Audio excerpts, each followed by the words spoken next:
Diolch i ni wedi o.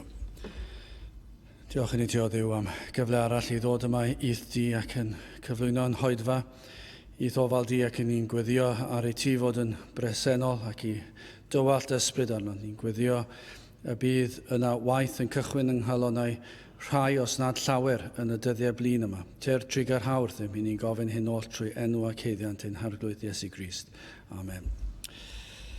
Gydwch ni ddechrau ein gwasanaeth triganu'r emyn rhif 346, 346 hwn yw y sanctaidd ddydd gorffwysod Duw o'i waith, yn unau'n awr dan wenau Duw o'r ffwyswn ar ein taith. 346 gewn ni sefyll i'w chanu.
Croeso un gwasanaeth ar ôl yr oedfa, fe fydd na luniaeth ysgafn drws nesaf yn y neuadd.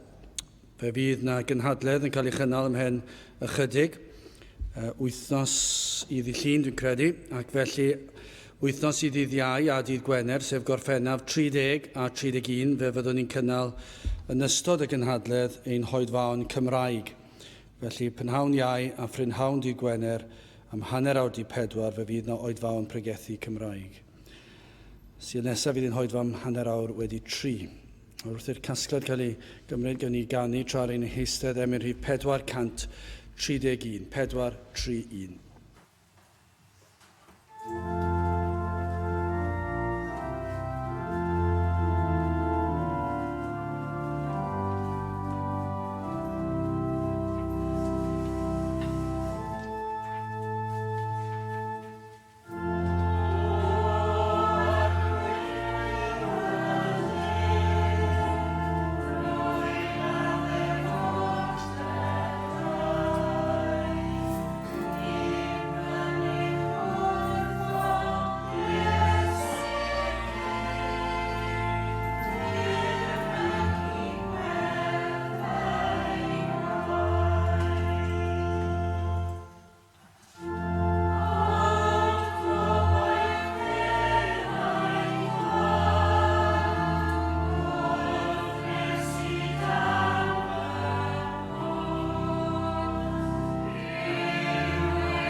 Fe ddawyn darlleniad o'r Efengyl yn ôl Luc, penod 24, Luc, penod 24 ac yn dechrau'n adnod 36.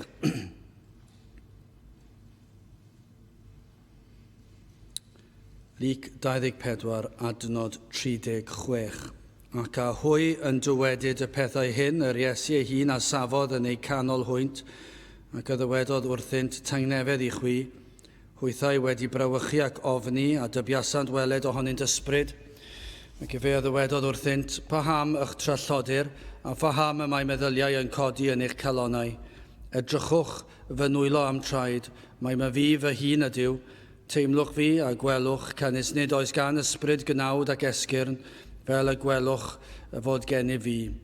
Gwedydd o ddywedyd hyn i fe a ddangosodd iddynt ei ddwylo a'i draed, a hwy eto heb gredu gan lywenydd ac yn rhyfeddu, i fe a ddywedodd wrthynt, a oes gennych chwi yma ddim bwyd, a hwy aroesant iddo ddarn o bysgodyn wedi ei rostio ac o ddil mel, yn tai cymerodd ac a'i bwytaodd yn ei gwydd hwynt. Ac fe a ddywedodd wrthynt, dyma'r geiriau a ddywedais i wrthych pan oeddem eto gyda chwi, bod yn rhaid cyflawni pob peth a ysgrifennwyd yng nghyfraith Moses, a'r proffwydi, a'r salmau amdana fi. Yna ragorodd fe ei deall hwynt, fel y deallant yr ysgrythurau, ac fe ddwedodd wrthynt, felly yr ysgrifennwyd, ac felly yr oedd rhaid i Grist ddioddef, a chyfodi o feirw y trydydd dydd. A phregethiad i feirwch am y ddeiant pechodau yn ei enw ef ymhlith yr holl genhedloedd, gan ddechrau yn Jerusalem, ac yr ydych chwi yn dystion o'r pethau hyn. Byddai bendith Duw ar ei air sanctaidd ef. Gadewch i ni nawr droi at ein harglwydd mewn gweddi.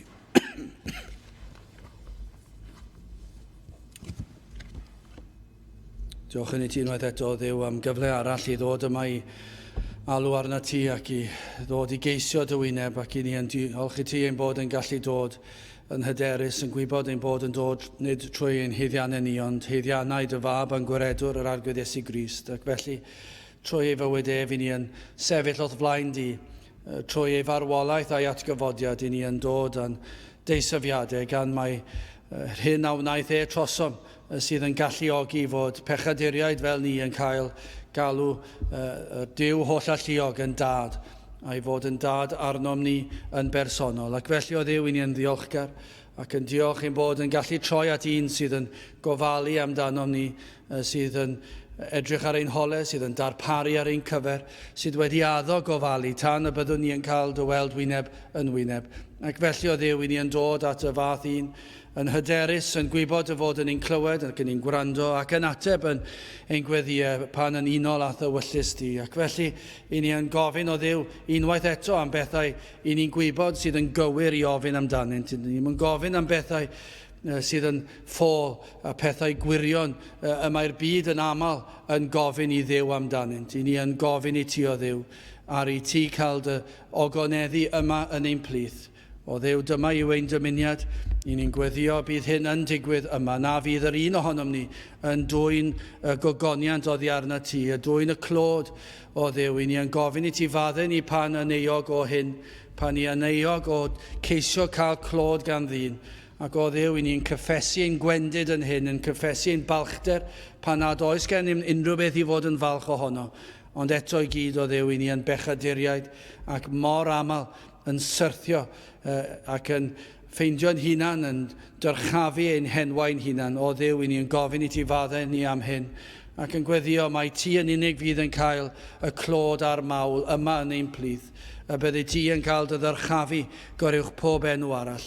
I ni yn gweddio, Dduw, a bydde ti yn dwy'n ffrwyth yma yn ein plith, ac eto, Dduw, yn gweddio mai neb yma fydd yn cael y clod, ond mai ti yn unig fydd yn cael y clod. O Dduw, i ni yn gwybod ein gwendid, i ni'n gyfarwydd, i ni mor gyfarwydd a'n gwendid ein hunan.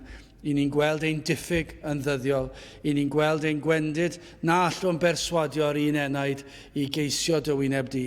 Ond o Dduw, i ni'n gwybod bod ysbryd di yn holl alluog, ac yr wyt ti yn gallu gweithio ac yn gallu gwneud yr hyn sydd yn amhosibl i ddyn.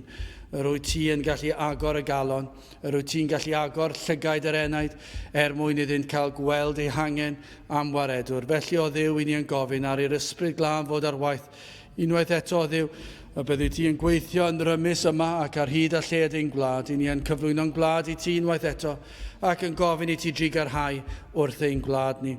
O Dduw, yn ystod y cyfnod o wyliau yma, i ni yn gweddio bydd yna amser gan bobl i ystyried tragwyddoldeb ac i geisio dy wyneb di. O Dduw, i ni yn cyflwyno'r holl bethau hyn, yn gofyn i ti, o Dduw, i weithio clod i ti. Bendithiau'n hamser yma nawr cadw ar un drwg i ffwrdd. O Dduw, i ni'n ymwybodol o'r un drwg yn dod ac yn ceisio dod â anhawsterau, dod â pethau fydd yn rhwystro'r enaid rhag ceisio dy wyneb di, rhag dy foliannu di. Ac o Dduw, i ni'n gweddio na fydd unrhyw beth yn gallu dod i rwystro dy foliant di na dy waith di. O Dduw, na fydd yr un hedyn sydd yn cael ei blannu yma heddi, yn cael ei chipio ymaith, ac y byddwn ni yn rhan o'r cipio hwnnw.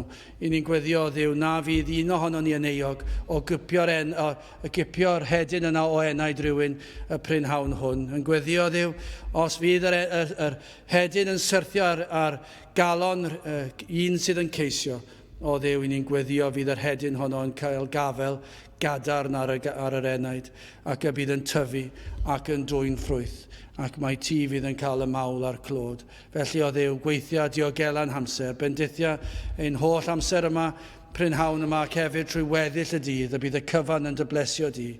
Bendithio'n hamser nawr, i ni'n gofyn hyn o trwy enw ac eiddiant ein harglwydd Iesu Grist. Amen.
Dewch ni ganu emyn rhif 373, 373 cof am y cyfiawn Iesu, y person mwyaf hardd. 373 gen i sefyll i'w chanu. Yeah.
Haw'n testyn o'r Efengyl yn ôl Luc, pennod 24, adnod 45 yna, yr agorodd ei deall hwynt fel y deallant yr ysgrythurau. Mae'r benod hon yn benod cyffroes iawn. Os ydych chi'n cael cyfle i ddarllen y benod, fyddwch chi'n darllen am yr adroddiad hynny o'r hanes y bedd wag a'r neges yr angylion, adnod 6, nid yw efe yma, ond efe a gyfododd, bod yr Iesu wedi dod yn ôl yn fyw. Ac yna ceir yr adroddiad o'r ddau ar y ffordd i Emmaus, a oedd yn ddigwyddiad rhyfeddol. Os ydych chi'n darllen yr adroddiad honno, mae'n sicr yn rhyfeddol, mae'n wirthiol, mae'n ysgytwol pan ych chi'n darllen yr hanes. A'r ddau ddim yn gallu dirnad a phwy yr oedden nhw'n siarad. Doedden nhw ddim yn sylweddoli mae'r Iesu oedd yno, hyd nes fod yr Iesu yn caniatáu iddyn nhw i weld pwy oedd yno. Ac yna wedi dychwelyd i Jerusalem, adnod 33, a hwy a godasant yr awr honno ac a ddychwelasant i Jerusalem ac a gawsant yr 11 wedi ymgasglu ynghyd a'r sawl oedd gyda hwynt. Ac felly, wrth iddyn nhw siarad â nhw a'r rheini oedd wedi ymgasglu, ymddangosodd yr Iesu yn eu plith nhw yn wirthiol. Yno fe ddangosodd iddynt ei glwyfau a'i frywiau, ac mae'r disgyblion yn sicr wedi dychryn, wedi syfrdanu, ac allech chi ddeall hyn yn meddwl bod e wedi marw, ac yna yn clywed hanesion yna, mae yno yn yr ystafell ar drws ynghau, mi fyddech chi yn dychryn. Bron iawn, gellir dweud nad oeddent yn gallu credu oherwydd roedd yn rhy dda i fod yn wir. Ac yna fe fwytaodd gyda nhw prawf eto ei fod yno, gyda nhw yn sefyll, mae'n ei ysbryd oedd e. Ac mae Iesu Grist yn ei hatgoffa nhw o'r geiriau ddywedodd wrthynt cyn ei groeshoeliad. Ac yna, i ni'n darllen am y ffaith iddo agor ei meddyliau, mwyn iddynt ddeall yr hyn a ddywedodd, a deall yr Efengyl. Nawr, mae'r gwersi yn y benod yma mor bwysig. Yma i ni'n gweld pwysigrwydd gwaith Duw yng nghalon dyn. Os nad ych chi'n ei weld mewn penodau eraill, ac yn sicr fyddwch chi'n gweld drwy'r ysgrythur, ond fe fyddwch chi'n ei weld yma. Chi'n ei weld yn gyntaf gyda'r rhai ar y ffordd o Emmaus. Ac yna ar y ffordd i Emmaus, ac chi'n gweld doedden nhw ddim ag unrhyw syniad. Mae'r un yr oedden nhw mor gyfarwydd ag yr Iesu. Ac eto, ddim yn gwybod a phwy yr oedden nhw'n siarad. Ac yna, yma yn yr ystafell, yr oedden angen reidiol i waith yr ysbryd glân, i agor ei llygaid yr enaid. Dim ond fe sydd yn gallu symud yr enaid. Dim ond fe sydd yn gallu peri fod pobl yn gweld ac yn deall. Ac i ni'n gweld yma'n blwmp ac yn blaen, mae dyna'r unig ffordd y byddwch chi'n ei ddeall. Sdim ots os ych chi erioed wedi bod i gapel, byddaf yn amlwg felly i rywun sydd erioed wedi bod i gapel, nad ydyn nhw'n deall dim am yr Efengyl, achos dyn nhw erioed wedi clywed e. Dyn nhw erioed wedi clywed yr Efengyl ers cael ei geni, yn ei magwraeth, mynd trwy ei harddegau, trwy hugeiniau, falle mewn i'w canol oed ac i hen oed hefyd, efallai erioed wedi clywed yr Efengyl, felly byddwch chi'n deall nad ydyn nhw'n deall. Mae'n amlwg dydyn nhw ddim yn mynd i deall. Ac felly byddwch chi'n gweld, wel, ie, mae eisiau esbonio yn nhw. Wel, chi'n gwybod beth, hefyd mae'n amlwg fan hyn. Rhai sydd wedi cael eu magu ar eilwyd, rhai sydd wedi clywed yr Efengyl ers yn gynnar iawn. Dwi ddim yn gwneud dim gwahaniaeth. Ewch chi lawr y stryd hon, ac ewch chi at unrhyw berson ar hyd y stryd yma, ac ffeindiwch chi unrhyw berson, ac fe fyddwch chi'n dod at rhai sydd ddim erioed wedi clywed unrhyw beth am yr Efengyl. Ac yna ewch chi gapel, unrhyw gapel, lle mae'r Efengyl yn cael ei ffrigethu, ac ewch chi am rywun, falle, sydd yn ei harddegau, 20, canol oed, unrhyw beth, a tynnwch nhw allan, a maen nhw wedi clywed yr Efengyl trwy gydol eu hoes. Ac eto heb ddod i gredu, mae'r ddau yn yr un cwch. Yr union yr un sefyllfa. Mae un wedi clywed popeth, ond ddim yn ei ddeall e. Dyn nhw ddim yn ei weld ddim wedi fynwesu fe. Dwi ddim wedi golygu dim byd ydyn nhw. Mae'n eiriau, mae'n draddodiad, ac falle bod chi'n licio traddodiad, a falle ddim. Mae'n rhai methu aros i fod o yma, ac felly maen nhw'n aros tan maen nhw wedi cyrraedd yr oedran, nes maen nhw'n gallu cael drws ar y cyfnod yna i bywyd nhw'n dweud, ffarwel y cyfnod yna, dwi ddim yn gweld dim byd yn y peth. Mae yna eraill yn ddigon hapus gyda'r math yma beth, ond eto ddim yn ei ddeall e. Ac mae'r rhain gallu mynd am flynyddoedd ac wedi clywed ac yn y blaen. Felly dyma bu chi prawf i chi. Prawf bod rhaid i'r ysbryd glân weithio ar unrhyw un, unrhyw gefndir, unrhyw fath o berson. Rhaid mae gwaith oddi fri yw e. Felly dwi ddim byd i wneud a dyn. Felly'n gyntaf hoffwn i edrych ar yr ofn yma. Mae'r disgyblion yma yn ei deimlo ofn y galon, ac yna tywyllwch y meddwl, ac yna goleini'r efengil. Wel, yn gyntaf, ofn y galon.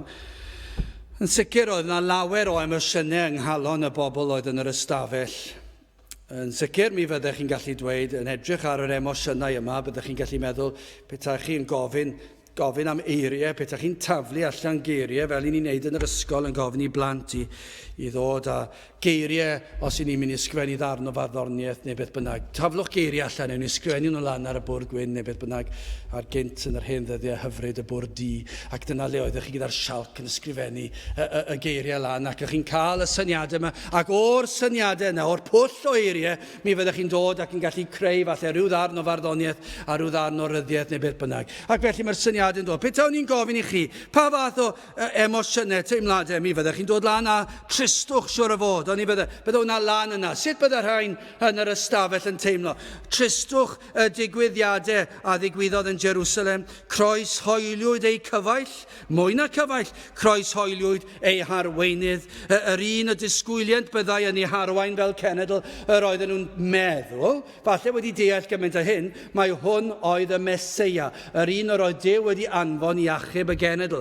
Ond, falle, faint o ddealltwriaeth oedd gan rhain peth, mwy nag eraill, mwy na'r Iddewon yn sicr, ond ydy ni ddim yn gwybod faint o ddealltwriaeth oedd ganddyn nhw. Ond mi roedden nhw siwr o fod yn drist. Yr oedd yr un o'n nhw'n meddwl, ac falle yn sicr mae'r Meseia oedd wedi marw. A sut allai fod yn Meseia felly? Achos os oedd e'n mynd i fynd nhw o nerth i nerth fel cenedl, nawr, doedden nhw ddim yn safle o gryfder yn ei barn nhw, ac felly'r tristwch a'r siom. Yna, byddech chi'n chwilio am eiriau eraill, a byddech chi'n dod i fyny falle, a dryswch. Mi fydden nhw'n llawn dryswch yn ei meddyliau, wedi clywed adroddiadau am ei atgyfodiad. Mi fydden nhw wedi clywed rhai a'r ddau yn dod nôl o emais ac yn dweud, i ni wedi gweld yr Iesu atgyfodedig, ac falle yr adroddiadau yma am atgyfodiad, ac hyn yn codi calon, ac falle yn drysu nhw chydig, a oedd hyn yn wir, a oedd yr Iesu wedi atgyfodi. Rhywbeth sydd yn amhosibl i ddigwydd. Ac i bobl heddi, mae'n anodd iddyn nhw ddychmygu rhywun yn dod yn ôl o'r bedd yn fyw. Ac yr un peth oedd yr un mor anodd iddyn nhw 2000 o flynyddoedd yn ôl. Ac felly iddyn nhw eistedd yna meddwl, wedi dod allan o'r bedd yn fyw, odi hwn yn bosib? Ddim yn cofio'r hyn a ddywedodd i'r Iesu, ac i ni'n gweld o'r benod yma, ddim yn deall yr hyn a ddywedodd i'r Iesu, ac yna lle maen nhw'n ganol i dryswch nhw, ac falle calon yn cael ei chodi am fymryn bach, oedd yn wir, a yw e wedi atgyfodi? Mi fyddech chi'n sicr yn falle'n defnyddio'r gair ofnus, yr oedd ofn arnyn nhw, ofn yr Iddewon. Beth os bydde'r Iddewon yn dechrau erlyd dilynwyr yr Iesu nesaf? Os maen nhw wedi lladd yr Iesu, yna fydden nhw siŵr o erlyn yr rhai sydd yn dilyn yr Iesu. Ond dyna chi ofn, ac yna yn yr ystafell, y drws yng nghau, yna llawn pryderon, llawn ofnau, falle byddai bywydau nhw mewn perygl i ni wedi uniaethu ar Iesu, ac y mae'r Iddewon wedi gysau gymaint, maen nhw wedi groesoelio fe, ac falle ni fydd nesaf. Ac yna ni'n mynd ymlaen at adnod 26. Ac a hwy yn dywedyd y pethau hyn, yr Iesu ei hun, a safodd yn ei canol hwynt, ac a ddywedodd wrthynt, tangnefedd i chwi. Wel, i ni'n gweld y digwyddiad nawr, y drysau ynghau, os ych chi'n edrych ar y digwyddiad, y adroddiad sydd gan Ioan, penod 20 a 19, yna a hi yn hwyr yn y dydd cyntaf hwnnw o'r wythnos, a'r drysau yn geied lle roedd y disgyblion wedi ymgasglu ynghyd rhag ofn yr Iddewon. Daeth yr Iesu ac asafodd yn y canol ac y ddywedodd wrthynt tangnefedd i chwi. Yna yr Iesu yn ymddangos, na ni ddim yn gwybod sut. Ond fe ymddangosodd yn y canol, yn nghanol yr ystafell, a fe gafon nhw gymaint o ofn a dychryn. A dod 37, hwythau wedi brawychu ac ofni a dybiasant weled ohonynt ysbryd. Roedd digon o ofn arnyn nhw'n barod, roedden nhw'n ofni yr Iddewon ac y tristwch a'r holl emosiynau yma'n hedfan rhwng eu meddyliau nhw. Ond nawr, maen nhw'n gweld yr Iesu yn eu canol nhw, ac nawr maen nhw'n meddwl bod nhw wedi gweld ysbryd. Nawr, ni ddim yn deall sut digwyddodd hyn, ond yn amlwg, mae corff atgyfodedig yr Iesu yn abal i wneud yr hyn na all corff naturiol i wneud. Does dim anhawster gen i os ydy Duw yn penderfynu gwneud unrhyw beth, yna fe all wneud e. Pwy sy'n mor ffôl ac i ddweud na all Duw wneud unrhyw beth. Ac felly os yw mab Duw, yr arglwydd Iesu Grist, yn rhodio ar y ddaear, nid oes unrhyw beth yn amhosibl iddo fe. Ac os yw e'n gallu cerdded ar ddŵr fel yr oedd e wedi, os yw e'n gallu siarad ar storm a thaweli'r storm, ar gwynt, ar moroedd, os yw e'n gallu gwneud y pethau hynny, a does dim un cwestiwn o gwnaeth e hynny, gyda'r holl lygad dystion yn y llyfr hanesyddol yma'n honni bod hyn wedi digwydd. Yna, os yw e'n ymddangos mewn stafell ar drws ynghau, yna dyw e ddim yn amhosibl nag yw ei ni ddychmygu i gredu'r peth. Mae'n amhosibl i ddyn i wneud y peth, ond nid i Dduw. Mae'n holl alluog, ac hefyd i ni'n sôn fan hyn am y corff atgyfodedig yr oedd e wedi marw, ond wedi dod nôl o'r bedd yn fyw. Ond allwch chi ddeall bod y disgyblion wedi cael ofn. Fi'n credu bysach chi wedi neidio rhywfaint a gweld yr Iesu yno o ble ddath e. Mae'r ffaith mae'r peth cyntaf y dwedodd yr Iesu wrthyn nhw tangnefedd i chwi. Chwa beth, mae'n fwy na cyfarchiad cyffredin. Nid rhyw gyfarchiad yw e wrth i gweld nhw tangnefedd i chwi. Mae'r Iesu yn gweld yr angen sydd yn eu calonnau nhw. Mae'n gweld y diffyg heddwch. Mae'n gwybod nad oes gan rai heddwch, yr heddwch naturiol. Mae yna ofn yna am bob math o bethau, am y ffaith bod nhw'n meddwl bod nhw wedi gweld ysbryd, am y ffaith bod nhw'n meddwl bod yr Iddewon ar eu holen nhw, a pethau eraill hefyd. A dod 38, ac fe ddywedodd wrthynt, pa ham eich trallodir, a pa ham y mae meddyliau yn codi yn eich calonnau. Mae'n gwybod ei bod yn bryderus. Mae'n gwybod ei bod nhw wedi trwblu yn eu calonnau. Byddai ofnau am yr hyn a ddigwyddodd, a'r hyn oedd i ddigwydd. Byddai cwestiynau a meddyliau digalon yn codi yn eu calonnau. A chodi a wnawn nhw yn sicr. Allwch chi ddeall y rhai oedd yn yr ystafell yma. A'r ofnau yn byrlymu oddi fewn iddyn nhw. A mae Iesu Grist yn gwybod hefyd yr angen am iachawdwriaeth lawn sydd arnynt. Nawr, faint oedd rhain yn ei ddeall? Wel, dydyn ni ddim yn gwybod. Ond un peth ni yn gwybod, doedden nhw ddim yn deall yr Efengyl yn llawn, ac oedd angen iddyn nhw ddeall yn llawn. Ac mae e'n gweld, pan mae'n dweud tangnefedd i chwi, mae e ynghyd estyn yr holl Efengyl. Nad oedd gan rhain heddwch yn eu calonnau nhw. Nawr mae pechod wedi peri nad oeddent yn deall yr hyn a ddigwyddodd. I ni'n gwybod hynny. Dyna pam yr oedd pob un ohono ni yma yn y tywyllwch ynglyn â'r Efengyl, ac yna i ddydd neu gyfnod ddod pan dath yr ysbryd a goleuon calonnau ni a'n llygaid yr enaid a'n meddyliau ni. A dyna pham yna rai yma heddi, ac efallai rhai sydd yn gwrando, sydd ddim yn ei ddeall. Dyn nhw ddim yn ei ddeall. Dyn nhw'n gweld dim byd yn y pethau yma. Dyn nhw'n golygu dim byd ydyn nhw. A'r rheswm am hynny yw oherwydd pechod. Mae pechod yn achosi yr holl broblem. Mae pechod yn achosi'r galon i ofni. Pa bynnag gafel o'r Efengyl oedd gan rhain, yr oedd angen mwy o afel, ac rhai yma heddi, efallai bod yna rai yma'n profi'r ofn yma yn eich calonnau. Efallai bod rai ohonoch chi wir yn ofni, ddim yn cydnabod ei neb arall, ond yma yna ofn. Ond nid oes yna gymaint o amgylchiadau gallu achosi yr enaid i ofni. Ond nid yw bywyd ei hun yn ddigon i godi dychryn ar unrhyw un. Pob dydd, wrth i'r haul godi, ond ni daw pryderon bywyd i'n meddyliau ni. Mae beth wrth i chi fynd yn hun efallai bod nhw'n cynyddu, i chi'n deffro yn y bore ac yna wrth i chi wneud y camau cyntaf neu chi'n meddwl beth sydd o'n blaenau ni heddi. Pa bethau, pa bryderon ac yna os i chi'n pendroni arnyn nhw, mae'r ofnau yma'n gallu byrlymu i fewn. Y posibiliadau di-ri sydd yn achosi ofnau.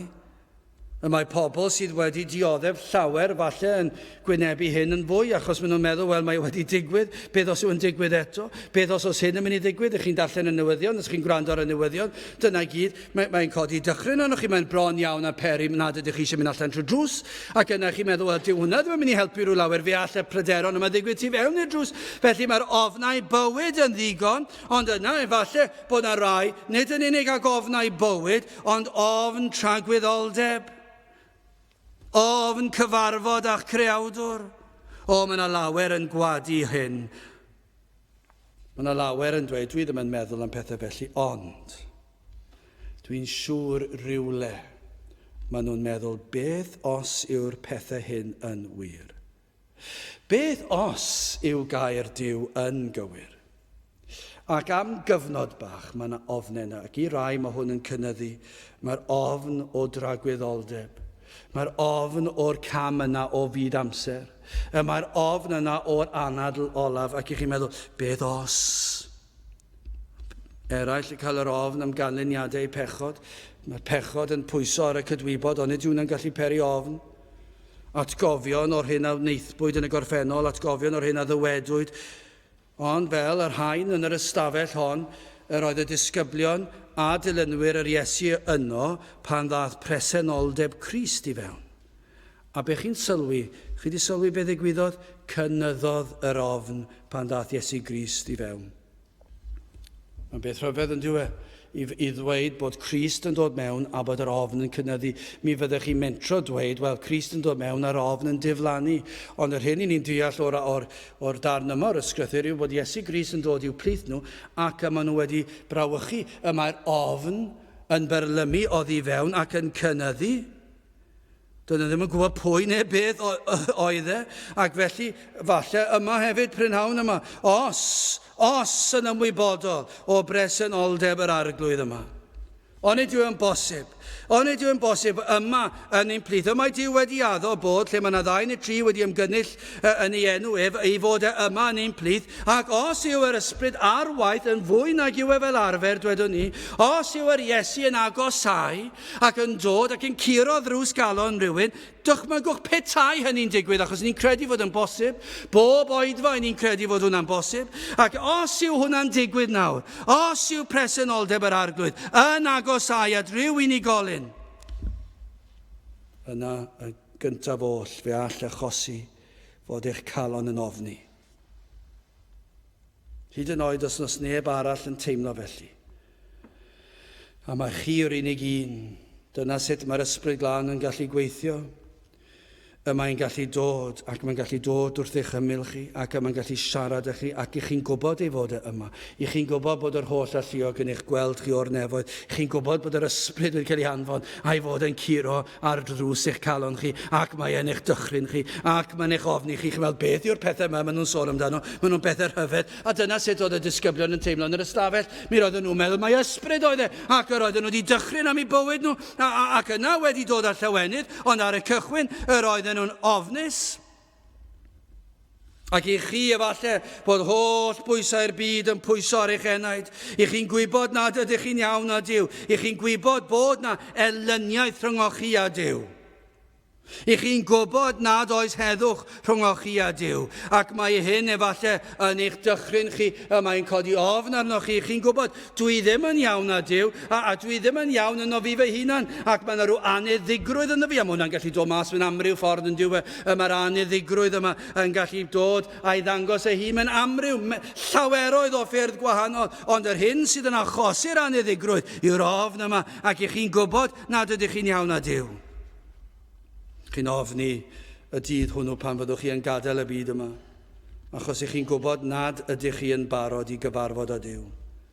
Chi'n gwybod fod staen pechod ar eich enaid.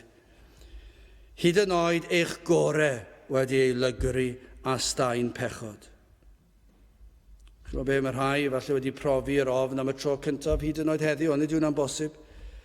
A mae'r ofn yn gallu dechrau taro hyd yn oed mewn oedfa. Eraill efallai wedi profi'r ofn am fisoedd, am gyfnod hir, rhai blynyddoedd, ac mae'r argyhoeddiad o bechod yn pwyso'n drwm ac yn eich dychryn chi ac yn eich ofni chi. Gai roi gair o'i rybydd cyn mynd ymhellach os oedd ofn gan y disgyblion yng nghwmni'r Iesu pan yn meddwl mae ysbryd oedd e. Beth fydde'r ofn pan fyddant yn ei weld e fel barnwr? Dychmygwch hynny. Dydy'r ofn ddim yn ddigon. Dydy ofni ddim yn ddigon i'ch achub chi. Fy'n lawer siwr o fod yn rhagwyddoldeb colledig wedi ofni trwy bywydau nhw ac wedi ystyried pethau trygwyddol, ond heb wneud dim byd am y peth. Wel, gadewch i ni symud ymlaen. Beth am y tywyllwch y meddwl yma? Nid oeddynt yn deall yr hyn a ddigwyddodd. Mae hwnna'n amlwg. Yr oedd yr holl ddigwyddiadau'r dyddiau blaenorol wedi ei llethu, wedi ei drysu ac wedi ei digaloni, ac nawr wedi ei dychryn a'i hofni, a cymaint oedd ei hangen, yr oedd angen gwaith yr ysbryd glân I agor calonau i'r pobl yma, iddynt gan yr awydd I wrando yn y lle cyntaf, I wrando ar yr Iesu. O, mae yna gymaint o'r agfarn yn gallu bod, ac felly mae angen help ar gyfer bob cam o'r daith. I fod yn Gristion, mae angen gymaint o help. I ni'n gallu gwneud dim un cam.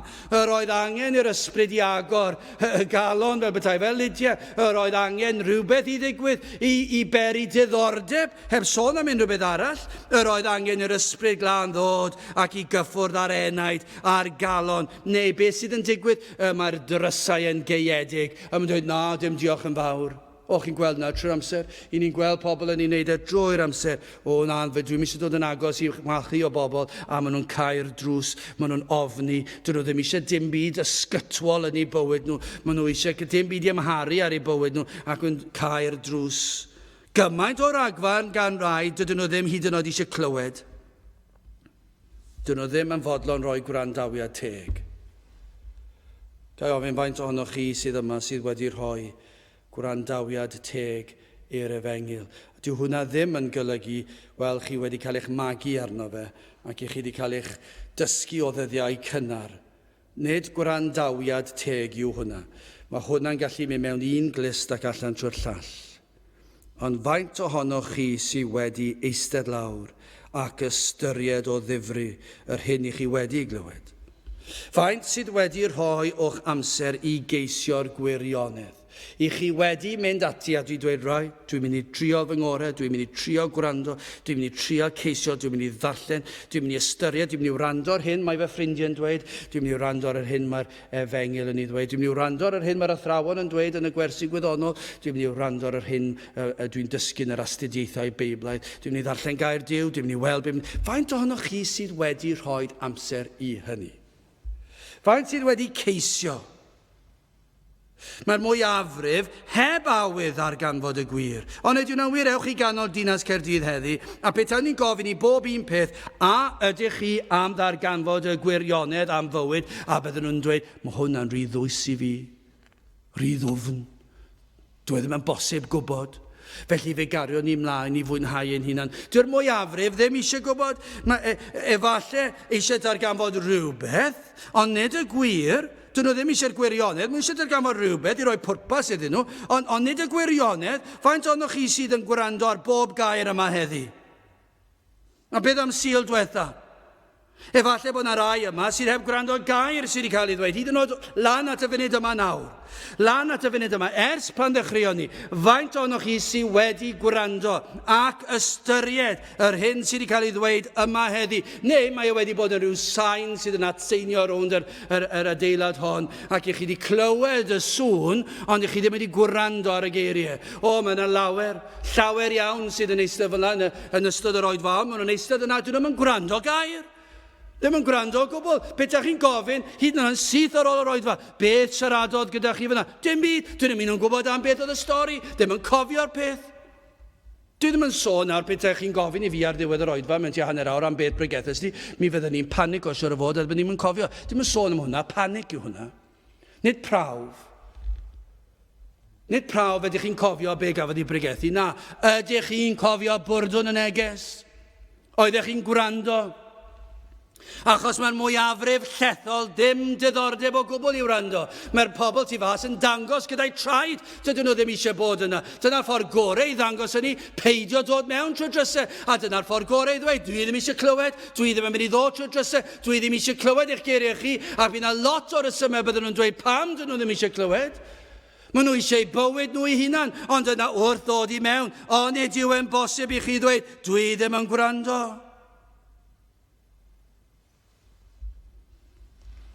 Dydych chi ddim yn gwrando ar bob gair fel ei fod yn fater o fywyd a marwolaeth.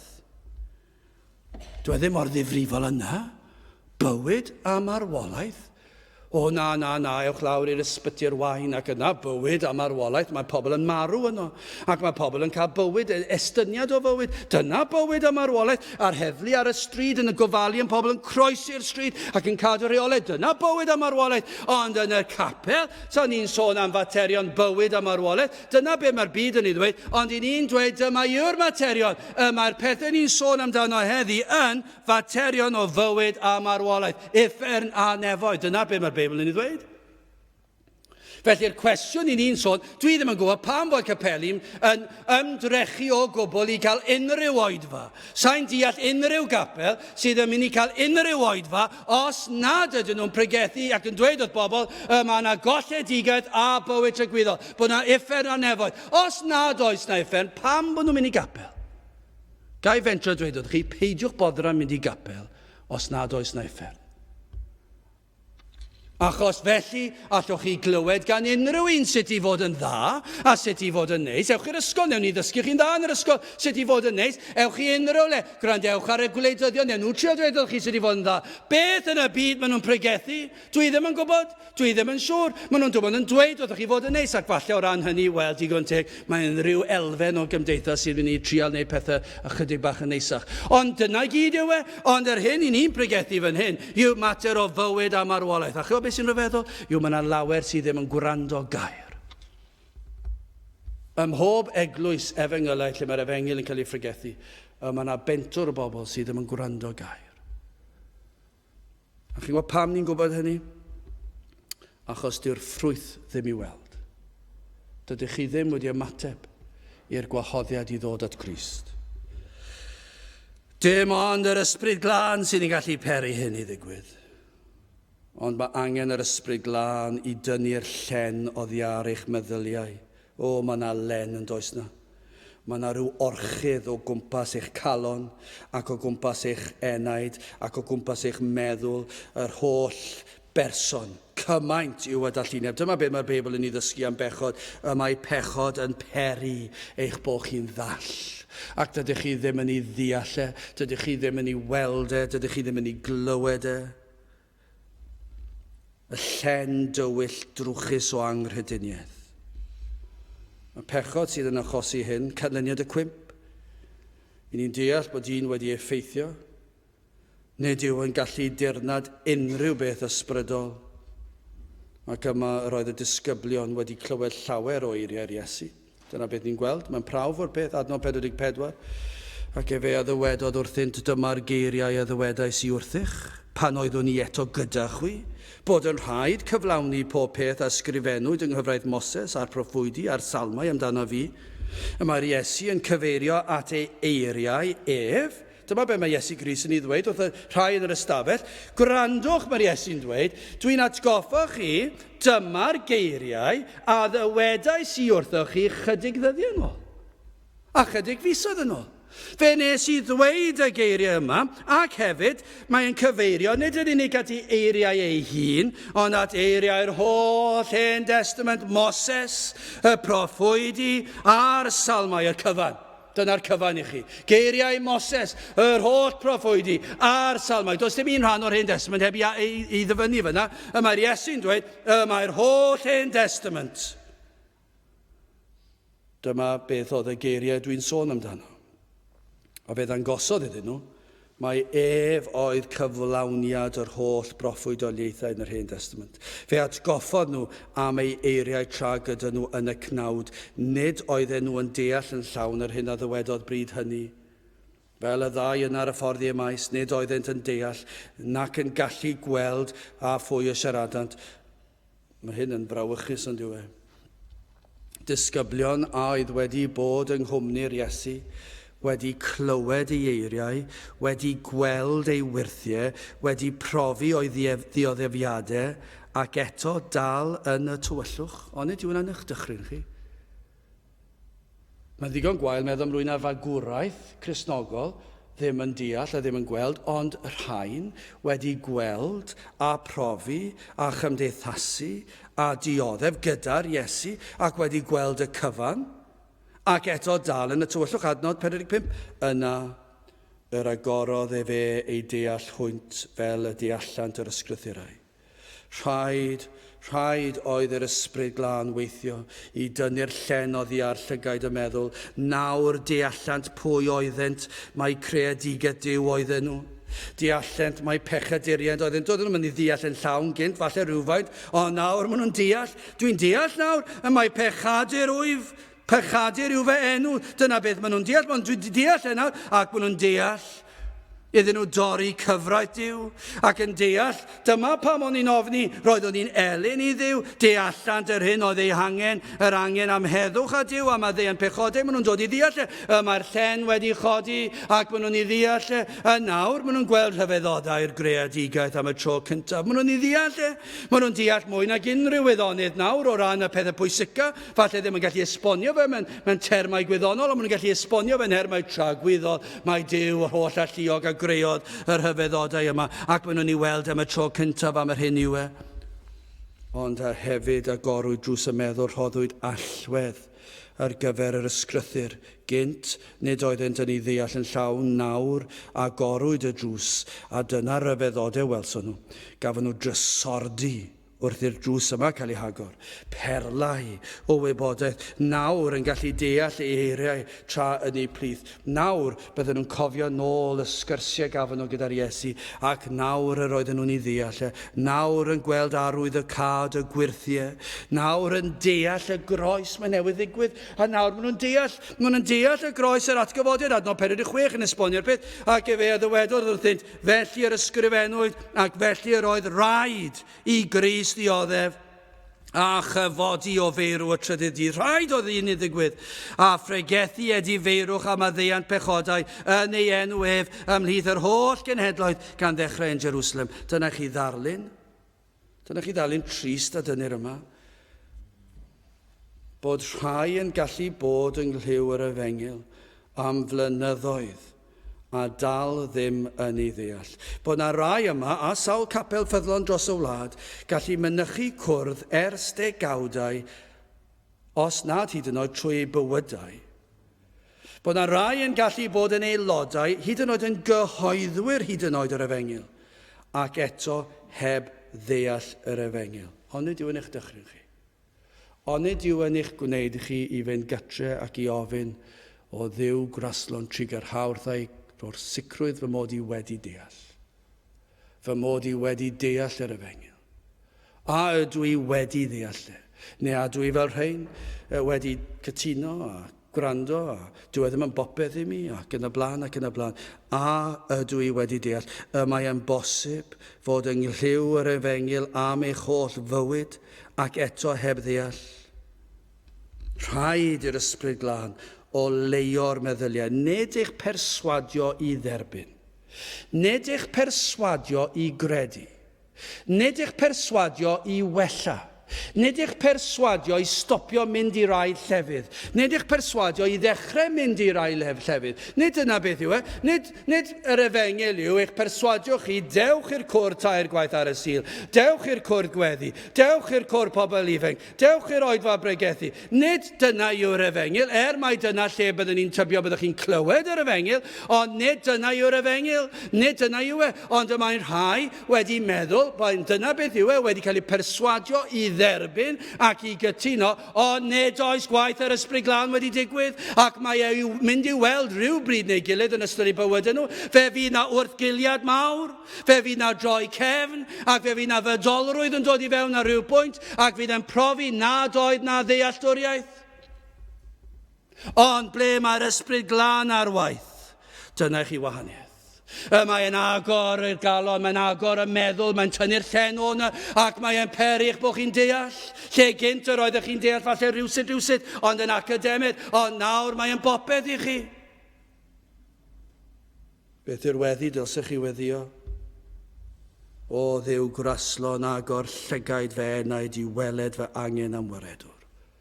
Gweddiwch y bydd Duw yn tri garhau wrthych chi ac yn agor eich enaid chi, llygaid yr enaid, i chi ddeall ac mwy na deall, ond i fynwesu'r Efengil. Wel, yn sydyn i orffen, goleini'r Efengil. Chi'n gwybod yr holl brofiadau cawsant yn yr ystafell. Y drysoch, yr ofn. Ond hefyd y llawenydd yn gyntaf methu credu oherwydd llawenydd. Oedd yr rhy dda i fod yn wir, ac yna'r ymwybyddiaeth fod yr Iesu wedi dod atynt. Ac mae fe oedd yr Iesu wedi atgyfodi. Roedd yr hyn a gafodd ei hadrodd yn wir wedi'r cyfan. Roedden nhw wedi gweld y brywiau, roedden nhw wedi gweld lle ath yr hoelion, roedden nhw wedi gweld, mae nid ysbryd oedd e'n gallu bita, ac roedd yr bwyd yn aros, ac chi'n gallu gweld, mae dyna beth oedd e, mae'r Iesu oedd e, mae fe oedd e. Ac yn gweld bod yr Iesu wedi dod at yr rhai oedd wedi troi cefn arno yn ei awr o gyfyngder, ac roedd yna rai yna wedi ei wadu. Dyna i chi brofiad, dyna i chi eiliad i'r rheina oedd yn yr ystafell. Yr oedd yna rai fyna oedd wedi gadael yr Iesu pan oedd ei angen e fwyaf. Yr adeg mwyaf trist, yr angen mwyaf bryderus i'w cyfaill nhw. A be wnaethon nhw ei adael e? Beth am yr un o dweud, na'i farw dros o ti, o fe nath e wadu fod yn abod e tair gwaith. Ond eto gyd fe ddath e atyn nhw a llefaru beth. A roedd y stŵr ydyn nhw na, fe nath e lefaru geiriau o faddeuant ac o dangnefedd ac o heddwch. Eiriau cyntaf iddyn nhw, yr rhai oedd wedi troi cefn arno, oedd tangnefedd i chwi. Mae'n debyg iawn i Meica 7:18, pa dduw sydd fel tydi, yn maddau anwiredd ac yn mynd heibio i anwiredd gweddill i etifeddiaeth, ni ddeil e fe ei ddig byth am fod hoff ganddo drigaredd. Pa dduw sydd fel tydi? Daw ar hyn oedd ei hangen arnynt, tra yn flinderog a llwythog dan ei ogrwydd pechod, clywsant am heddwch a maddeuant. Ac efe ddwedodd wrthynt, felly yr ysgrifennwyd, ac felly yr oedd rhaid i Grist dioddef a chyfodi o feirw y trydydd. Oedd Iesu Grist yn esbonio iddyn nhw, roedd rhaid i fi farw. Pam eich mwyn chi? Gwelsant nawr, ond nhw'n deall nawr. Pam? Oherwydd ei pechod, mae ei pechod nhw berodd i'r Iesu gael ei ladd, ac roedd rhaid cael cyfiawnder, ni fyddai perffeithrwydd y tad yn caniatáu pechod i'w deyrnas, ac felly os oedd Duw am ddangos trigaredd, rhaid oedd cael cyfiawnder, ac felly anfono Duw ei fab. A tra fi Iesu'n byw ar y ddaear, cyflawnodd y ddeddf yn ein lle. Fel ein cynrychiolydd fe aeth i'r groes a chymerodd y gosb ar y groes yn ein lle, mwyn bodloni cyfiawnder y tad. A dyna sut gallodd ddweud tangnefedd i chwi. Dyna sut mae'n cynnig heddwch i chi, gan i Grist ddelio ar gelyniaeth rhyngom ni a'r tad. Mae'n cynnig heddwch pam? Mae wedi talu'r pris am yr heddwch. Mae'r Iesu'n dweud wrth i ddisgyblion, dwi nawr wedi talu'r pris, ac yma yna heddwch ar gael ar eich cyfer chi, fe fodlonais gofynion y tad, ac felly nawr fedrwch ddod i gwmnïaeth a chymdeithas ar tad. Adnod 47 yn egluro fe fwy, a phregethu feirwch am maddeuant pechodau yn ei enw ef. Fe eilw am feirwch, rhaid felly troi o bechod, o hunan gyfiawnder a throi at Grist os am dderbyn o'r rhodd o faddeuant. Dyna mae'n egluro'r cyfan iddyn nhw. Ac maen nhw'n deall y cyfan. O, na fydde Iesu Grist yn ymddangos yma heddi. Onid yw yr angen yn galw allan am ymweliad ganddo, drychwch o'ch cwmpas chi. Onid yw'r seddi gwag yn brawf i chi o'r angen, yr angen sydd, am bresenoldeb yr arglwydd i fod yma'n ein plith, ni fydd ffrwyth ond i bai yr ysbryd glân o leio'r enaid. Ond gael ddweud hyn wrth gloi, os yw yn agos atoch, galwch arno, tra ei fod yma, ceisiwch ef. Dyna beth nath yr rhain y disgyblion yma, pan nath yr Iesu i'w plith, fe ddychryno nhw, fe gafon nhw ofn, ond yna wrth i'r Iesu lefaru, fe dynodd e'r llenodd i ar ei llygaid, ac fe welon nhw ac fe ddeallan nhw, ac fe fynweson nhw'r holl beth. Wel, beth amdano chi? Os yw e yma, os yw e'n agos i chi, efallai bod yr ysbryd yn agos i'r un, ond nid i'r llall. Ond os yw e'n agos i chi, beth ydych chi'n mynd i wneud? A ydych chi'n mynd i droi ffwrdd a dweud, wel, dyna ni fe ai nôl at y byd? A ydych chi'n gwybod a ddaw e nôl? Efallai mai dyma fydd y tro ola fydd o ddod yn agos atoch chi. Efallai fydd na sawl tro arall dydyn ni ddim yn gwybod, ond ni yn gwybod bod na hyn a hyn o adegau, ac yna fydd Duw yn dweud digon yw digon. Ond os yw e'n agos atoch chi, yna edifarhewch a chredwch, a pwyswch ar yr Iesu, a mynweswch ei eiriau, ac weddiwch y bydd yr ysbryd yn goleioch enaid chi'n goleioch meddwl chi ac yn dod â deallusrwydd i chi o'r holl efengil, ac y byddwch chi gallu credu ei fod e wedi cymryd eich cosb chi, a'i fod wedi'ch maddau chi'n llwyr, ac wedi'ch golchi chi'n wynach na'r eira.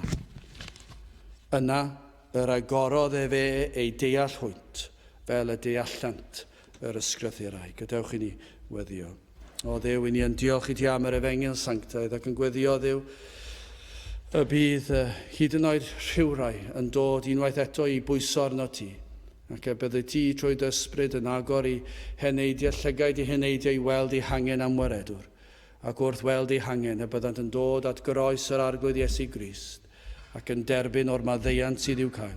Terd gweithio yn ein plith, i ni'n gofyn hyn o trwy enw ac heiddiant ein harglwydd Iesu Grist. Amen.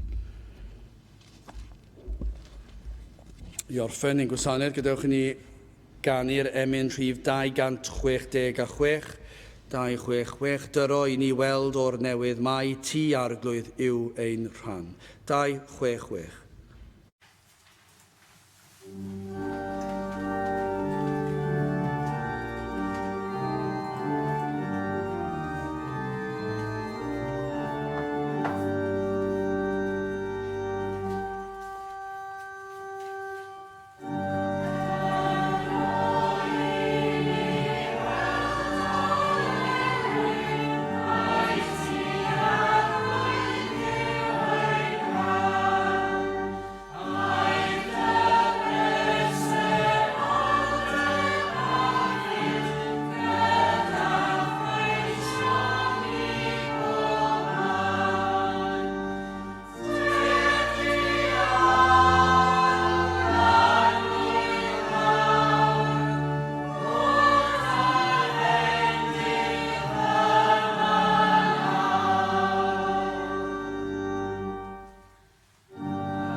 nawr bydd ydi ras yn harglwydd Iesu Grist a chariad Duw a chymdeithas yr ysbryd glân fod gyda chwi o hyd byth.